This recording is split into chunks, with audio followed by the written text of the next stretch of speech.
വിജയ് ചിത്രം ജനനായകൻ അനുമതി നൽകാൻ മദ്രാസ് ഹൈക്കോടതിയുടെ നിർദ്ദേശം. സെൻസർ ബോർഡിനെ രൂക്ഷമായി വിമർശിച്ചാണ് കോടതി ഇടപെടൽ. പുതിയ റിലീസ് തീയതി ഉടൻ പ്രഖ്യാപിക്കും. വിധിക്കെതിരെ സെൻസർ ബോർഡ് അപ്പീൽ നൽകി. ഹർജി ഇന്ന് തന്നെ പരിഗണിച്ചേക്കും.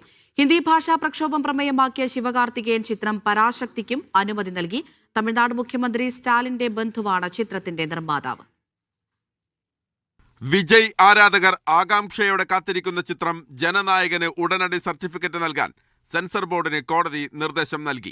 മതവികാരം വ്രണപ്പെടുത്തുന്നുവെന്ന പരാതിയെ തുടർന്ന് ചിത്രം റിവൈസിംഗ് കമ്മിറ്റിയുടെ പരിശോധനയ്ക്ക് വിടാനുള്ള സെൻസർ ബോർഡിന്റെ തീരുമാനം കോടതി റദ്ദാക്കി. സെൻസർ ബോർഡിന്റെ നടപടി അന്യായമാണെന്ന് ചൂണ്ടിക്കാട്ടി നിർമ്മാതാക്കളായ KVN പ്രൊഡക്ഷൻസ് സമർപ്പിച്ച ഹർജിയിലാണ് കോടതിയുടെ ഉത്തരവ്. വിധിക്ക് പിന്നാലെ സെൻസർ ബോർഡ് അപ്പീലുമായി ചീഫ് ജസ്റ്റിസിന്റെ ബെഞ്ചിനെ സമീപിച്ചു. സെൻസർ സർട്ടിഫിക്കറ്റ് ലഭിക്കുന്നത് വൈകിയതോടെ പൊങ്കൽ റിലീസായി നിശ്ചയിച്ചിരുന്ന ചിത്രത്തിന്റെ പ്രദർശനം അവസാന നിമിഷം മാറ്റിവെക്കേണ്ടി വന്നിരുന്നു.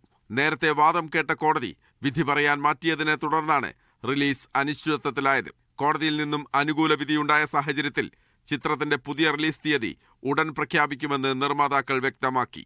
നിയമ പോരാട്ടത്തിനൊടുവിൽ ചിത്രം തിയേറ്ററുകളിലേക്ക് എത്തുന്നതിന്റെ ആവേശത്തിലാണ് വിജയ് ആരാധകർ. News desk, media 1.